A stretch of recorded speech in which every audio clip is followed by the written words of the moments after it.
Hello, welcome to OBSMT. Today we will show SMT handling equipment PCB Destacker. It is used for loading bareboard in SMT and LED production line. PCB Destacker with PCB Stacker also can be used before and after the label feeder. It with 7-inch touchscreen control. Adopt imported Panasonic PLC control to ensure the smooth operation of this machine. As we can see, machine with compact design, save factory space. Recently, our engineer updated this machine.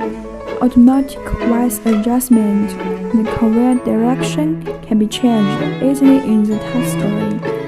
Left to right, right to left. Both are okay. Total improved the production efficiency. Okay, if you are interested in this machine, welcome to contact us. Thanks for your watching.